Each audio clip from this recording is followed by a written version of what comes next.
I do now. I guess I'm opening up for requests. Uneasy runner. What? Hey, All you gotta do is write your request on a $20 bill. even though Andrew Jackson was a killer, I'll take him. All right.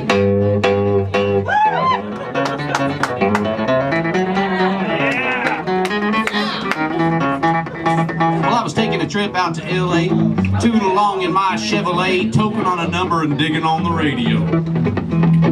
Just as I crossed the Mississippi line, I heard that highway start to whine, and I knew that left rear tire was about to go. Well, the spare was flat, and I got uptight, because there wasn't a filling station in sight, and I limped on down the shoulder on the rim. I went as far as I could, and when I stopped the car, it was right in front of this little bar, kind of a redneck-looking joint called the Dude Drop-In.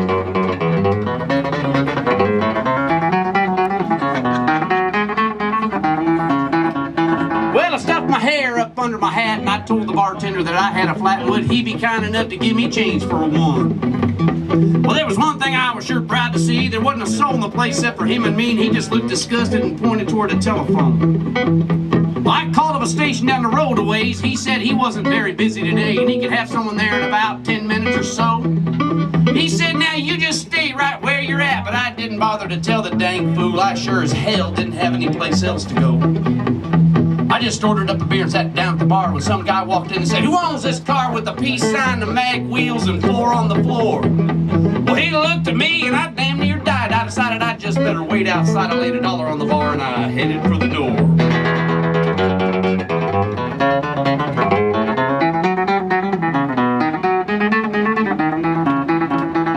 Just when I thought I'd get out there with my skin, these 5 big dudes come strolling in with this one old drunk chick and some fella with green teeth. I was almost at the door when the biggest one said, you tip your hat to this lady, son, and when I did, this dorky haircut fell out from underneath. Well, now the last thing I wanted was to get in a fight in Jackson, Mississippi on a Saturday night, especially when there was 5 of them and only 1 of me.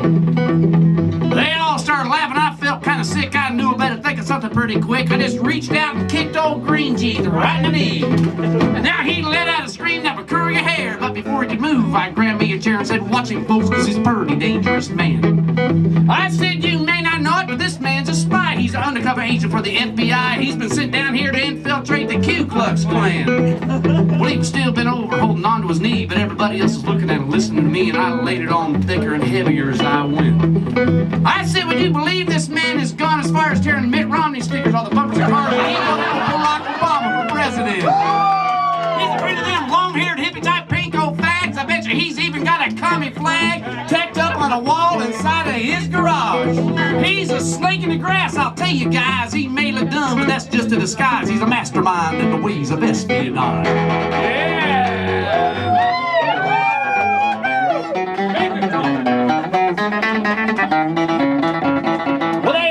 Looking real suspicious at him, and he jumped up and said, now just wait a minute, Jim. You know he's lying. I've been living here all of my life.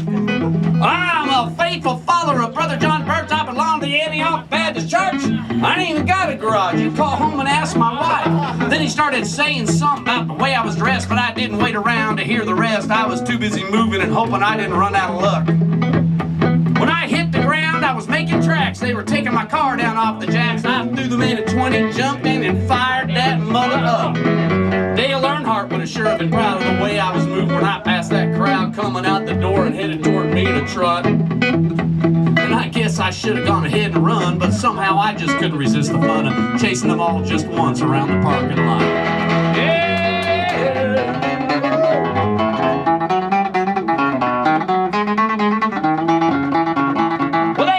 Cars, I hit the gas, spun around and headed them off with a pass. I was slinging gravel and putting a ton of dust in their hair. Well, I had them all out there stepping and fetching like the head was on fire and their ass was a catch, and I decided I'd go ahead and split before the cops got there. When I hit the road, I was really weeding, had gravel flying and rubber squealing, and I did so down till I was almost to Arkansas. Well, I think I'm going to reroute my trip. I wonder if anybody will think I flipped if I went to L.A. via Omaha.